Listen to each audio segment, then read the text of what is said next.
Chair now recognizes the gentleman from Florida. 5 minutes. February 8th, the White House. Question, Mr. President, why did you share classified information with your ghostwriter? The President, I did not share classified information. I did not share it. I guarantee I did not. That's not true, is it, Mr. Hur? That is inconsistent with the findings based on the evidence in my report. Yeah, so it's a lie, is just what regular people would say, right? Yeah, all right. So the next one. And all the stuff that was in my home was in filing cabinets that were either locked or able to be locked. That wasn't true either, was it? That was inconsistent with the findings of our investigation. Another lie, people might say, right? Because what you put in your report was among the places Mr. Biden's lawyers found classified documents in the garage was a damaged open box. So here's what I'm understanding, right? As Mr. Armstrong laid out, you find in your report that the elements of a federal criminal violation are met. But then you apply this senile cooperator theory, that because Joe Biden cooperated and the elevator doesn't go to the top floor, you don't think you get a conviction. And I actually think you get to the right answer in that. I don't think Biden should have been charged. Don't think Trump should have been charged. But under the senile cooperator theory, isn't it frustrating that Biden continues to go out and lie about the basic facts of the report that lay out a federal criminal violation? Congressman, I need to disagree with at least one thing that you said, which is that I found that all of the elements were met. One of the elements of the relevant mishandling statute is the intent element, and what my report reflects is my judgment that based on the evidence, I would not be able to prove beyond a reasonable doubt to a jury that that intent element had been met. Right, but the reason you have that doubt is the senile cooperator theory. The fact that Joe Biden is so inept in responding that you can't prove the intent, which again, I don't quibble with that conclusion, but it's frustrating to be like, oh, well, this guy's not getting treated the same way as Trump because the elevator's not going to the top floor, so we can't prove intent. While at the same time, Biden goes out there at the White House and says, well, you know, he just blatantly lies. And what I'm trying to figure out is whether or not Biden's lying because he's still so senile, he hasn't read your report, or whether it's a little craftier and a little more devious and perhaps a little more intentional than we might otherwise think. So I also want to go to this Biden Penn Center. Like, did it give concern to you that the Biden Penn Center, where all this classified stuff was being mishandled, was being floated by foreign governments? Congressman, we were concerned with getting to the bottom of all of the classified documents that were recovered during the course of our— Yeah, but what bothers me is that the money that was paying for the place where the documents were being inappropriately held, it was the Chinese and it was other foreign countries. Did that play into your analysis? Did you look into the $1 billion in foreign funding sources at the Biden Center at UPenn, for example? Congressman, we conducted a thorough, impartial, and fair investigation, and we were very, very concerned with getting to the bottom of all the relevant questions relating to the recovered documents. Did you look into the fact that the Chinese were floating the place where this guy was keeping the documents unsecure? Yes or no?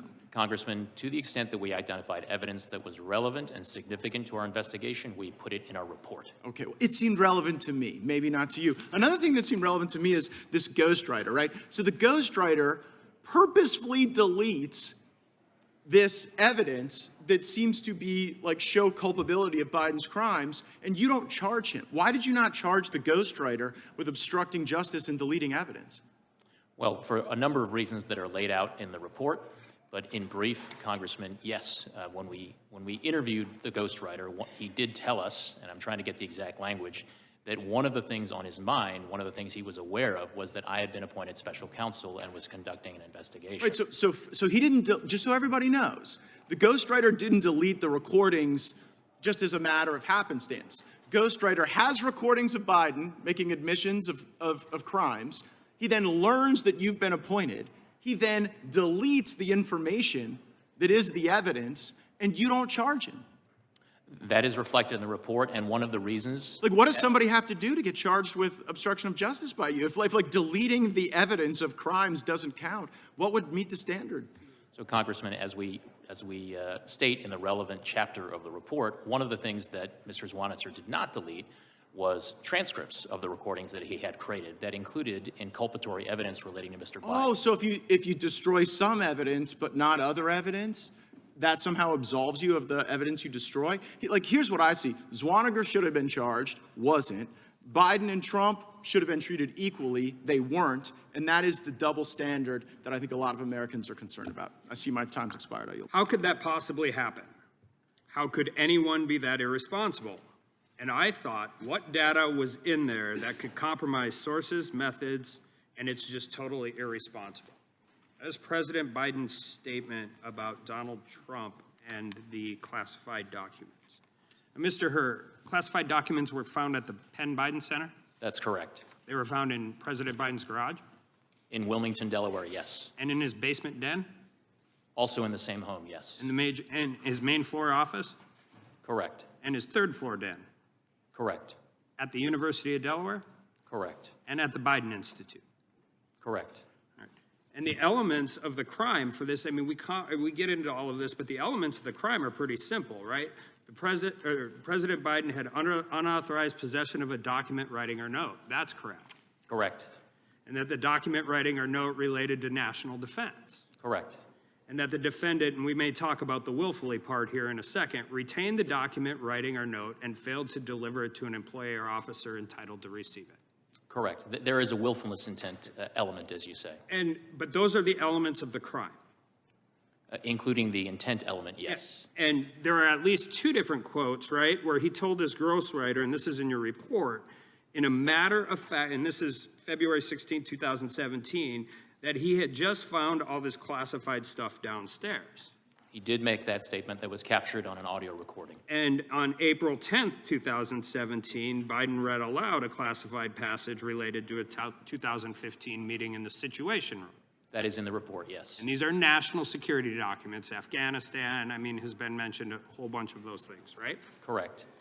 And at one point in time, his personal attorneys and the DOJ attorneys argued about notes, taking all of the different things and compared it to Reagan. I'm sorry, could you repeat that, Congressman? President Biden's attorneys, personal attorneys, talked about the notes and why they didn't actually account for the Presidential Records Act. But you found that argument in your report. It seems a little persuasive, but you eventually said no, the executive order trumps, right? We did set forth an analysis of the governing law and ultimately concluded that the executive order 13526 does apply and did govern former Vice President Biden at the time. So you have audio recording from his ghostwriter where the president acknowledges that the information he has is classified and he's sharing with his ghostwriter. We have an audio recording capturing a statement from Mr. Biden saying to his ghostwriter in February of 2017, quote, "I just found all the classified stuff downstairs," end quote. And then again reciting passages from a meeting in the Situation Room. Yes. And those are in President Biden's own words. Correct. Right, so and the ghostwriter has no classified, he has no clearance, no classified clearance to anything, correct? That is our understanding, that Mr. Zwanitzer was not authorized to receive classified information. Okay, so the elements are possessed documents, the documents related to national defense, and willfully retained those documents, and in this case, shared them with somebody who was not allowed to receive them. There are different subsections of 18 U.S.C. 793. One subsection relates to the willful retention, and another relates to disclosure of national defense information. Well, I mean, the willful retention, we've got the Penn Biden Center, the garage, the basement den, the main floor office, the third floor den, the University of Delaware, and the Biden Institute. We have a 50-year career of a person who has not been very great at dealing with classified documents throughout, even prior to his time as vice president, when he was in the U.S. Senate, right? We do address each set of those documents in the report, Congressman. So the difference, but I think this is really important because the difference is it appears just from reading the report, and we heard all about exonerated and all those different things. It appears from the report he met every actual element of the crime. So I want to talk about the department principles on federal prosecution, because that actually has nothing to do with the underlying elements, correct? It's whether or not you can prove this at trial. Under the Department's Justice Manual and the principles of federal prosecution, a prosecutor has to assess the evidence and determine whether, in his or her judgment, the probable outcome will be a conviction at trial. So whether or not you meet the elements of the crime, which I think it's clear that he does, the second part of this is this, and that's where it gets into the sympathetic, well-meaning elderly man with a poor memory. You could have just said we don't prosecute sitting presidents, but you did not. And you enter this, but that doesn't have anything to do with the actual elements of the crime. That has to do with getting a conviction at trial, correct?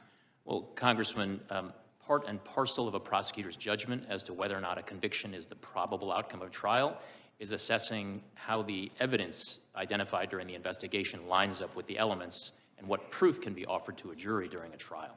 Sure, but his well-meaning elderly old man has nothing to do with the underlying elements of the crime. Well, it certainly has something. Presentation to the jury. It certainly has something. Gentleman can respond.